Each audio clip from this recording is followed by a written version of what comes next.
जय श्री कृष्ण। राधे राधे। आज गीता जयंती है, तो गीता जयंती के दिन आपको गीता का संपूर्ण अध्याय सुनेंगे तो मनवांछित के फल की प्राप्ति होती है। तो आइए हम लोग गीता का श्रवण करते हैं। प्रथम अध्याय में अर्जुन विषाद योग है। यह गीता के उपदेश का विलक्षण रंगमंच प्रस्तुत करता है। इसमें श्रोता और वक्ता दोनों ही कौतूहल शांति के लिए नहीं वरन जीवन की प्रगाढ़ समस्या के समाधान के लिए प्रस्तुत होते हैं। शौर्य और धैर्य, साहस और बल, इन चारों गुणों की प्रभुति मात्रा से अर्जुन का व्यक्तित्व बना था और इन चारों के ऊपर दो गुण और थे, एक क्षमा, दूसरी प्रज्ञा। बल प्रधान छात्र धर्म से प्राप्त होने वाली स्थिति में पहुंच करके सहसा अर्जुन के चित्त पर एक दूसरे ही प्रकार के मनोभाव का आक्रमण हुआ। कार्पण्य का एक विचित्र प्रकार ही करुणा उनके मन में भर गई और उसका छात्र स्वभाव लुप्त हो गया।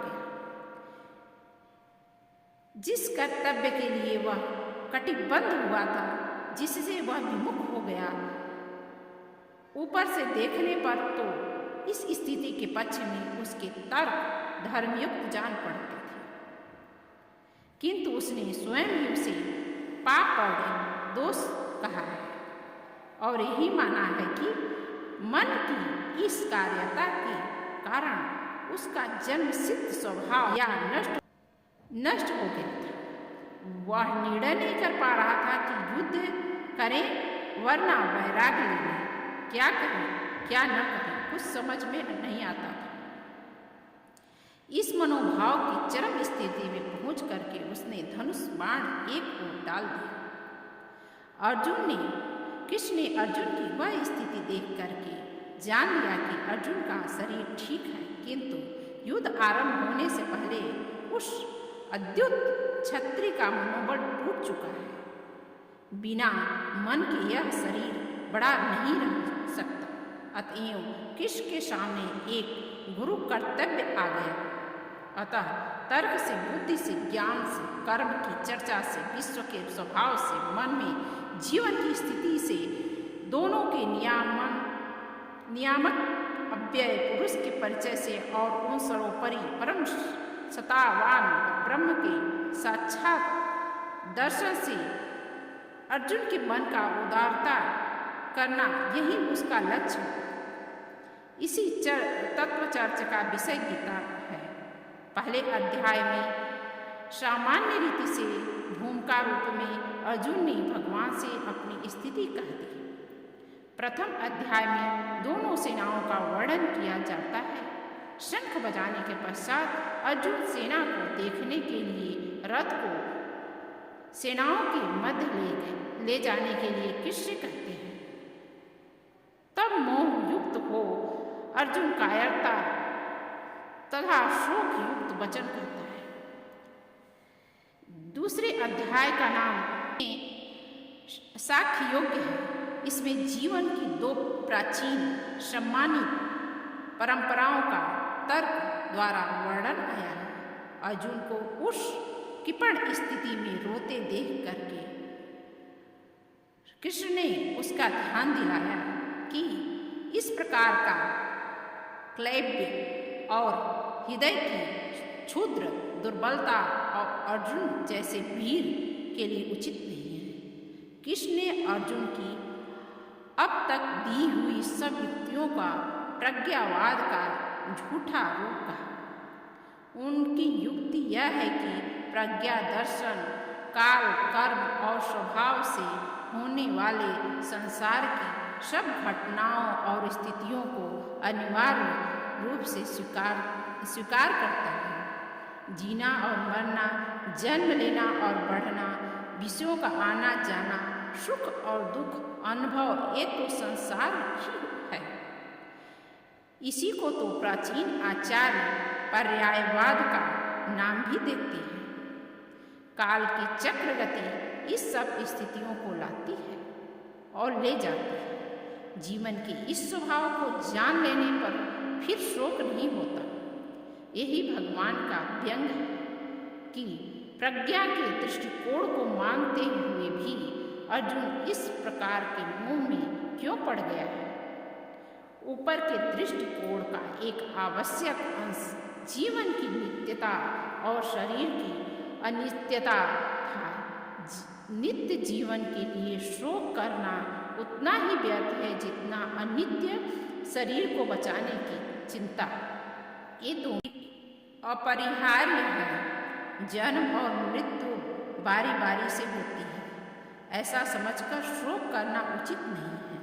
फिर एक दूसरा दृष्टिकोण स्वधर्म का है। जन्म से ही प्रकृति ने सबके लिए एक धर्म नियम कर दिया है, जिसमें जीवन का मार्ग, इच्छा की परिधि, कर्म की शक्ति सभी कुछ आ जाता है।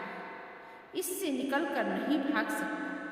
कोई भागे भी तो प्रकृति उसे फिर खींच लाती है। इस प्रकार काल का परिवर्तन या परिणाम जीवन की नित्यता और अपना स्वधर्म का स्वभाव जिन युक्तियों से भगवान ने अर्जुन को समझाया है, उसे उन्होंने सांख्य की बुद्धि कहा है। इससे आगे अर्जुन के प्रश्न न करने पर भी उन्होंने योग मार्ग की बुद्धि का भी वर्णन किया है।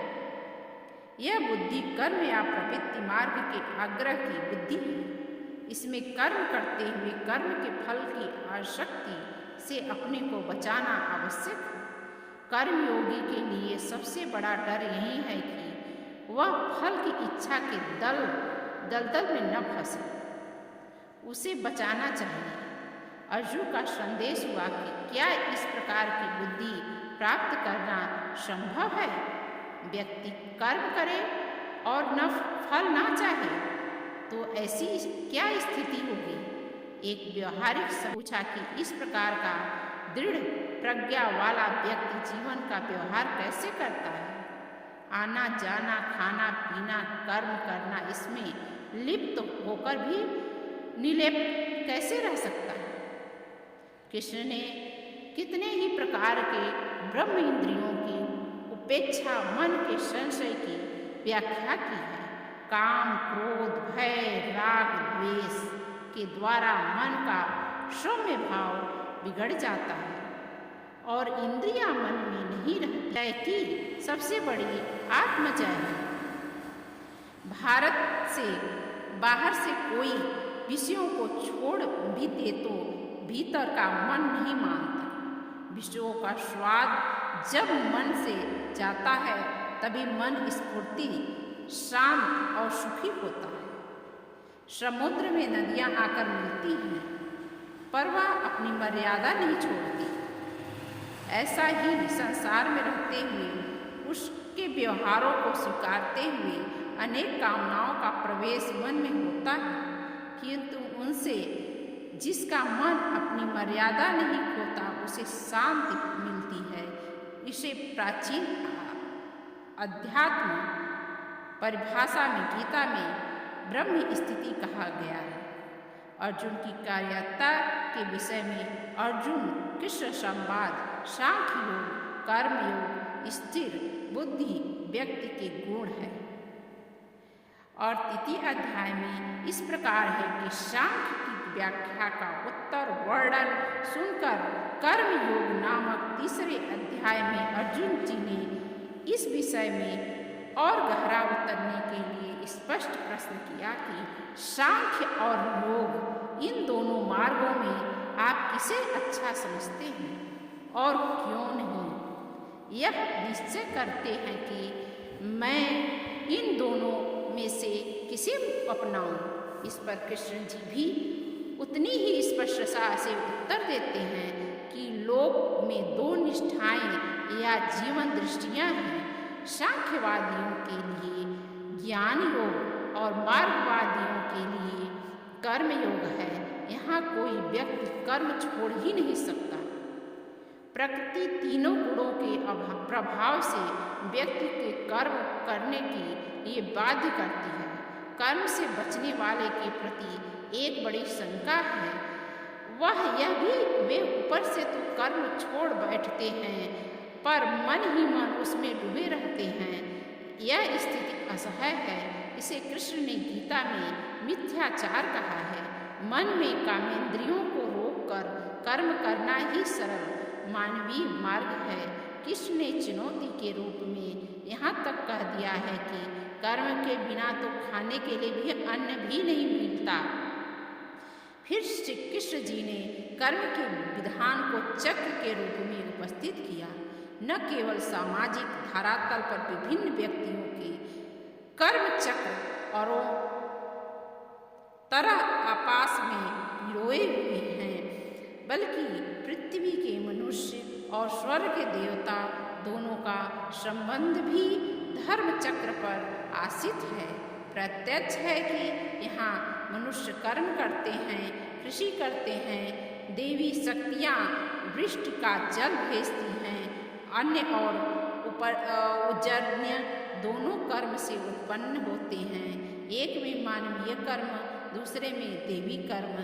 फिर कर्म के पक्ष में लोक संग्रह की युक्ति दी गई है, अर्थात कर्म के बिना समाज का ढांचा खड़ा नहीं रह सकता। जो लोक के नेता हैं, जनक जैसे ज्ञानी हैं, वे भी कर्म में प्रवृत्ति रहते हैं। कृष्ण ने स्वयं अपना ही दृष्टांत देकर कहा है कि मैं नारायण का रूप हूँ, मेरे लिए कुछ कर्म शेष नहीं है, फिर भी तंद्रारहित होकर कर्म करता हूँ और अन्य लोग मेरे मार्ग पर चलते हैं। अंतर इतना ही है कि जो मूर्ख हैं वो लिप्त होकर कर्म करते हैं, पर ज्ञानी असंग भाव से कर्म करता है। गीता में यही एक साभिप्राय शब्द बुद्धि भेद है, अर्थात जो साधारण समझ के लोग कर्म में लगे हैं उनके उस मार्ग में उखाड़ना उचित नहीं है, क्योंकि यह ज्ञानवादी मन नहीं सकते और यदि उनका कर्म भी छूट गया है तो वे दोनों ओर से भटक गए हैं। नित्य कर्म करने वाले ही श्रेष्ठता, यज्ञादि कर्मों की आवश्यकता, अज्ञानी और ज्ञानी के लक्षण, काम के निरोध का विषय। चतुर्थ अध्याय में जिसका ज्ञान कर्म संन्यास योग है, यह बताया गया है कि ज्ञान प्राप्त करके कर्म करते हुए भी कर्म संन्यास का फल जिस उपाय से प्राप्त किया जा सकता है, यदि गीता का एक प्रसिद्ध आश्वासन है कि जब जब कर्म की ग्लानि होती है तब तब मनुष्यों के बीच भगवान का अवतार होता है, अर्थात भगवान की शक्ति विशेष रूप से मूर्त होती है। यही एक वाक्य विशेष ध्यान देने योग्य है। क्षिप्र ही मानुषे लोके सिद्धि भरवती कर्मजा, कर्म से सिद्धि, इससे बड़ा प्रभावशाली जय सूत्र गीता दर्शन में नहीं है, किंतु गीता तत्व इस सूत्र से इतना सुधार और करता है कि वह कर्म असंग भाव से अर्थात फलाशक्ति से बचकर करना चाहिए। भगवान बताते हैं कि सबसे पहले मैंने यह ज्ञान भगवान सूर्य को दिया था, सूर्य के पश्चात गुरु परंपरा द्वारा आगे बढ़ा, किंतु अब यह लुप्त प्राय हो गया है। अब यही ज्ञान मैं तुम्हें बताने जा रहा हूँ। अर्जुन कहते हैं कि आपका तो जन्म हाल में ही हुआ है, तो आपने यह सूर्य से कैसे कहा? तब श्री भगवान ने कहा कि तुम्हारे और मेरे अनेक जन्म हुए, लेकिन तुम्हें याद नहीं, पर मुझे याद है। यदा यदा हि धर्मस्य ग्लानिर्भवति भारत, योत्थानं धर्मस्य तदात्मानं सृजाम्यहम्, परित्राणाय साधूनां विनाशाय च द्रष्टकृतां धर्म संस्थानाय संभवामि युगे युगे। श्री कृष्ण जी कहते हैं कि जब जब धर्म की हानि और धर्म की वृद्धि होती है, तब तब मैं अपने रूप की रचना करता हूँ। साधु की रक्षा के लिए, दुष्कर्मियों का विनाश करने के लिए, धर्म की स्थापना के लिए मैं युग युग में मानव के रूप में अवतार लेता हूँ। कर्म और अकर्म विकर्म का वर्णन, यज्ञों के स्वरूप, ज्ञान यज्ञ का वर्णन। अब 5वें अध्याय को श्रवण कीजिए। 5वें अध्याय कर्म संन्यास योग नामक में फिर वे ही युक्तियाँ हैं दृढ़ रूप में कही गई हैं। इसमें कर्म के साथ जो मन का संबंध है उसके संसार पर या उसे विशुद्ध करने पर विशेष ध्यान दिलाया गया है। यह भी कहा गया है कि उच्चे धरातल पर पहुंचकर सांख्य और योग में कोई भेद नहीं रह जाता है। किसी एक मार्ग पर ठीक प्रकार से चले तो समान फल प्राप्त होता है। जीवन के जितने कर्म हैं सबको समर्पण कर देने से व्यक्ति एकदम शांति के ध्रुव बिंदु पर पहुंचता है और जल में खिले कमल के समान कर्म रूपी जल से लिप्त नहीं होता। भगवान श्री कृष्ण जी इस अध्याय में कर्म, योग और साधु पुरुष का वर्णन करते हैं तथा बताते हैं कि शिष्ट के हर जीव में समान रूप से रहता हूँ, अतः प्राणी को समदर्शी होना चाहिए। विद्या विनय संपन्ने ब्राह्मणे गवीहस्तिनी सुनी चैव स्वपाके च पंडिता समदर्शिनः। ज्ञानी महापुरुष विद्या विनम्र युक्त ब्राह्मण में और चंडाल में तथा गाय, हाथी एवं कुत्ते में भी समरूप आत्मा को देखने वाले होते हैं। छठा अध्याय आत्म संशय योग है, जिसका विषय नाम से ही प्रकट है। जितने विषय हैं उन सबके इंद्रियों का स्वयं यही कर्म और ज्ञान का निचोड़ है। सुख में दुख में मन की समान स्थिति, इसे ही योग कहते हैं। 7वें अध्याय की संज्ञा ज्ञान विज्ञान योग है। ये प्राचीन भारतीय दर्शन की 2 परिभाषाएं हैं, जिसमें भी विज्ञान सब वैदिक दृष्टि से बहुत ही महत्वपूर्ण था। सृष्टि के तत्व का ज्ञान विज्ञान है और ज्ञानात्मक के एकत्व और प्रगति ज्ञान है। ये दोनों दृष्टियाँ मानव के लिए उचित है। इस प्रसंग में विज्ञान के दृष्टि से अपरा और परा प्रकृति के इन 2 रूपों को जो सुनिश्चित व्याख्या यहाँ गीता ने की है, दी है, वह अवश्य ज्ञान देने योग्य है। अपरा प्रकृति में 8 तत्व हैं, पंचभूत, मन, बुद्धि, अहंकार। जिस अंड से मानव का जन्म होता है उसमें ये 8 रहते हैं, किंतु यह प्राकृत सर्ग है, अर्थात यह जड़ है। इसमें ईश्वर की चेष्टा के संपर्क में जो चेतना आती है उसे परा व्यक्ति कहते हैं, वही जीव है। 8 तत्वों के साथ मिलकर के जीवन नवा तत्व हो जाता है। इस अध्याय में भगवान के अनेक रूपों का उल्लेख किया गया है, जिनका विस्तार विभूतियाँ योग नामक 10वें अध्याय में आता है।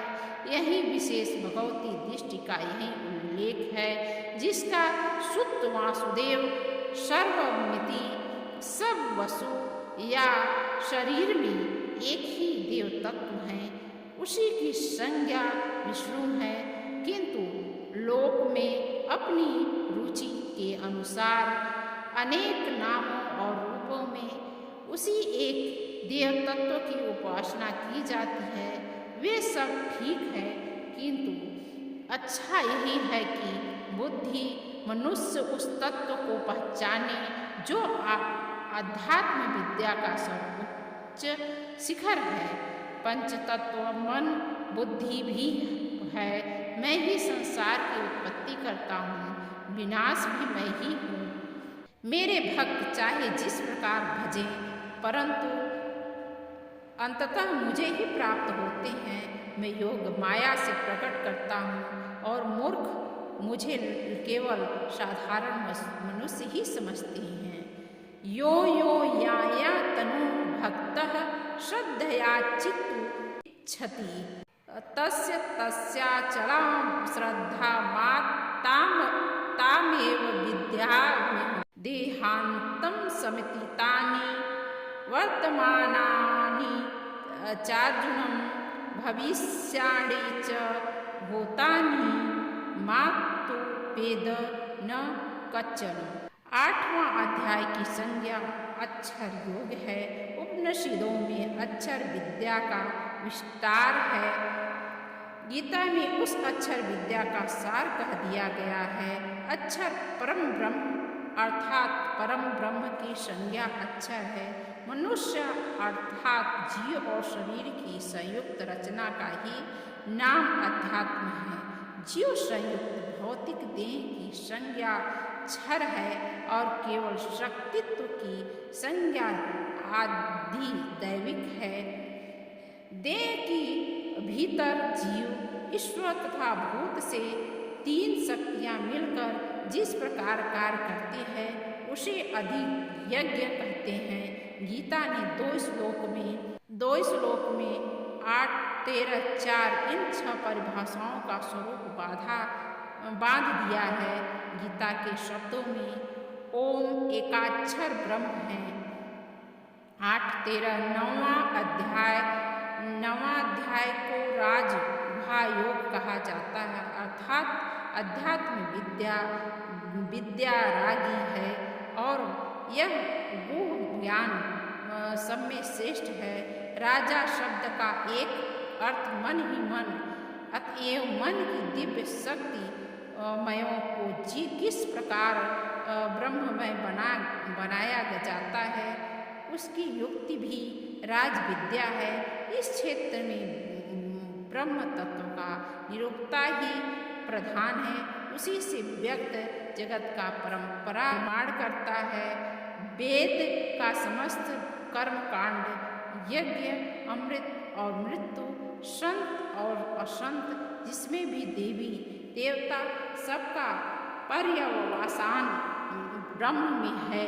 लोक में जो अनेक प्रकार की देवी देवता पूजा प्रचलित है वह भी अपने अपने स्थान में ठीक है। समझने की दृष्टि यह है कि दृष्टि भागवत आचार्यों की मान्य थी, परंतु वस्तुतः यह उनकी बड़ी शक्ति थी। इसी दृष्टिकोण का विचार या व्याख्यान 10वें अध्याय में पाई जाती है। 10वें अध्याय का नाम है विभूति योग। इसका सार यह है कि लोक में जितने देवता हैं एक ही भगवान की विभूतियाँ हैं। मनुष्य के समस्त गुण और अवगुण भगवान की ही शक्ति के ही रूप हैं। बुद्धि से इन छुट भय देवताओं की व्याख्या चाहे नहीं हो सके, किंतु लोक में तो वही है। कोई पीपल को पूज रहा है तो कोई पहाड़ को, कोई समुद्र को तो कोई नदी को, कोई इसमें रहने वाले मछली कछुओं को तो कोई कितने देवता को। इसका कोई अंत ही नहीं है। विश्व के इतिहास में देवताओं की यह भरमार सर्वत्र पाई जाती है। भागवतों में इनकी सत्ता को स्वीकारते हुए सबको विश्व का रूप मान करके समझने की एक नई दृष्टि प्रदान की। इसी का नाम विभूति योग है। जो तत्व जीव बल युक्त और चमत्कार युक्त हैं वो सब भगवान का रूप हैं। इतना मान लेने से चित्त विनियोग निर्विरोध स्थिति में पहुँच जाता है। सर्वभूतानि कौन्तेय प्रकृतियान्ति ममीमान् कल्पच्छये पुनस्तानि कल्पादो विसृजाम्यहम्। 11वां अध्याय में विश्व दर्शन विश्व रूपी दर्शन योग है। इसमें अर्जुन ने भगवत का विश्व रूप देखा है। विराट रूप का अर्थ है मानवीय धरातल और परिधि के ऊपर जो अंत विश्व का प्राण अंत रचना विधान है, उसका साक्षात दर्शन। विश्वों का जो स्वरूप चतुर्भुज है वह मानवीय धरातल पर सौम्य रूप है। जब अर्जुन ने भगवान का विराट रूप देखा तो उनके मस्तक का विस्फोट होने लगा। दिशों न जाने न लभे न शर्म, एक ही घबरा कर के वाक्य उनके मुख से निकले और उसने प्रार्थना की कि मानव के लिए जो स्वाभाविक स्थिति ईश्वर ने लिखी है वही पर्याप्त है। 12वें अध्याय का नाम भक्ति योग है, जो जानने योग्य है, जिसको जानकर मनुष्य परमानंद को प्राप्त हो जाता है, अर्थात जो परमात्मा ही सत्य है। 13वां अध्याय में एक सीधा विषय क्षेत्र है। क्षेत्रज्ञ का विचार है यह शरीर क्षेत्र है, जिसका जानने वाला जीवात्मा क्षेत्रज्ञ है। 14वें अध्याय का नाम गुणत्र विभाग योग है। यह विषय समस्त वैदिक दार्शनिक और पौराणिक तत्व चिंतन का निचोड़ है। सत्य रज तम नामक 3 गुण त्रिकों की अनेक व्याख्याएं हैं। गुणों की साम्यावस्था का नाम प्रधान या प्रकृति है। गुणों के साम्य से ही प्रकृति दृष्टि का जन्म होता है। अकेला सत्व शांत स्वभाव से निर्मल प्रकार की तरह दृष्टि स्थिर रहता है और अकेला तम भी जड़वत निश्चेष्ट रहता है, किंतु दोनों के बीच में छाया हुआ रजोगुण उन्हें चेष्टा के धरातल पर खींच लाता है। गति तत्व का नाम ही रजस है। 15वां अध्याय का नाम पुरुषोत्तम योग है। इसमें विश्व का असत्य के रूप में वर्णन किया गया है। ये असत्य रूपी संसार महान विस्तार वाला है। देश और काल में इसका कोई अंत नहीं है, किंतु इसका जो मूल या केंद्र है इसमें ऊर्ध्व को कहते हैं। यह ब्रह्म ही है एक, जो वह परम तेज जो विश्वरूपी असतत्व को जन्म देता है, सूर्य और चंद्र के रूप में प्रकट है। दूसरी ओर वही एक चैतन्य केंद्र में या प्राणी शरीर में आया हुआ है, जैसी गीता में स्पष्ट कहा गया है। अहम विश्वानरो भूता प्राणिनां देह माश्रितः वैश्वानर या प्राणमयी चेतना से बढ़कर और दूसरा रहस्य नहीं है। नर या पुरुष 3 हैं, क्षर और अक्षर, अव्यय है। पंच तत्वों का नाम क्षर है और प्राण का नाम अक्षर है। मन तत्व का नाम चेतना की संज्ञा अपव्यय है। ये इन्हीं 3 नरों की एकत्र स्थिति से मानवीय चेतना का जन्म होता है। इसे ही ऋषियों ने वैश्वानर अग्नि कहा है। 16वें अध्याय में देवासुर संपत्ति का विभाग बताया गया है। आरंभ से ही ऋग्वेद में सृष्टि की कल्पना देवी आसुरी शक्तियों के रूप में की गई है। यह दृष्टि के विरुद्ध रूप की कल्पना है। एक अच्छा और दूसरा बुरा, एक प्रकाश दूसरा अंधकार में, एक अमृत दूसरा मर्त्य, एक सत्य दूसरा असत्य। 17वें अध्याय की संज्ञा सद्या तत्र विभाग योग है। इसका संबंध सत्रज तम इन 3 गुणों से ही है, अर्थात जिसमें जिस गुण का प्रादुर्भाव होता है उसकी श्रद्धा तथा जीवन की निष्ठा वैसी ही बन जाती है। यज्ञ तप ज्ञान कर्म से ये 3 प्रकार की श्रद्धा से संचालित होते हैं। यहाँ तक कि आहार भी 3 प्रकार का है। उनके भेद और लक्षण गीता ने बताए हैं। 18वें अध्याय की संज्ञा मोक्ष संन्यास योग है। इसमें गीता के समस्त उपदेशों का सार एक उपसंहार है। यहाँ पुनः बल पूर्वक मानव जीवन के लिए 3 गुणों का महत्व कहा गया है। पृथ्वी के मानवों में और स्वर्ग के देवताओं में कोई भी ऐसा नहीं जो प्रकृति के चलाए हुए इन 3 गुणों से बचा हो। मनुष्य को बहुत देख भाग कर चलना आवश्यक है, जिससे वह अपनी बुद्धि और प्रवृत्ति को बुराई से बचा सके और क्या कार्य है क्या अकार्य है इसको पहचान सके। धर्म और धर्म को, बंध और मोक्ष को, वृत्ति और निवृत्ति को जो बुद्धि ठीक से पहचानती है वह सात्विकी बुद्धि है और वही मानव की सच्ची उपलब्धि है। इस प्रकार भगवान ने जीवन के लिए व्यवहारिक मार्ग का उपदेश देकर अंत में यह कहा है कि मनुष्य को चाहिए कि संसार के सब व्यवहारों का सच्चाई से पालन करते हुए जो अखंड चैतन्य तत्व है, जिसे ईश्वर कहते हैं, जो प्रत्येक प्राणी के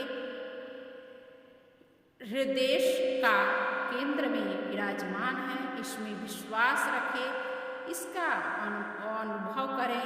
यही जीवन की सत्ता है, यही चेतना है और वही परोपरि सर्वोपरि आनंद का स्रोत है।